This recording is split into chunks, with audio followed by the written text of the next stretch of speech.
It's interesting that you chart the price of Bitcoin based on users. And I was having this conversation with a guest yesterday where we were talking about, Microsoft Office. Now, again, I got nothing but good things to say about Microsoft, but we're a Mac-based company. And whenever I go to someone's office, I look and I'm like, you're still using Outlook and you're still using this. And it's not always the most innovative software, but it's so well entrenched into every single business in this world that it's not going anywhere anytime soon because it's got the most adoption.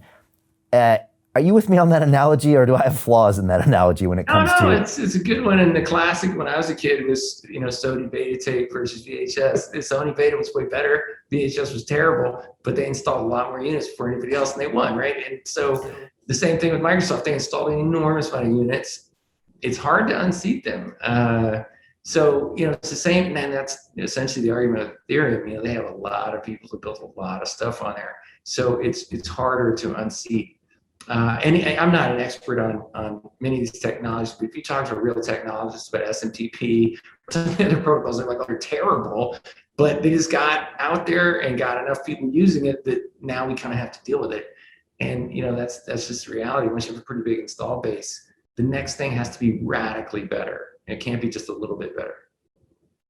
Yeah, and it's funny, your Bitcoin price predictor, it's great for predicting the price, but it also tells you so much about the network, doesn't it? It's actually, there's another sign there saying, yeah, it predicts the price, but the reason it does this is because that adoption is so crucial, right? It's literally part of the network, and it's the main determiner of the price, which means it's like when Bill Clinton said it's the economy stupid, right? It's almost like it's the adoption stupid, right? No, it is, right? Because there's some things that have no network effect, right? If you're the last person on earth to use a BlackBerry phone, still works. Doesn't matter if nobody else is using that. If you're the last person on earth to use a cryptocurrency, it's got no value, right? So, technologies generally and currencies have massive network effects. The US dollar being a great example.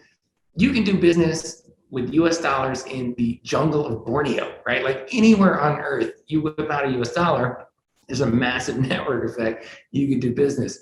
So if you have a currency that's also technology, it really has a massive network effect.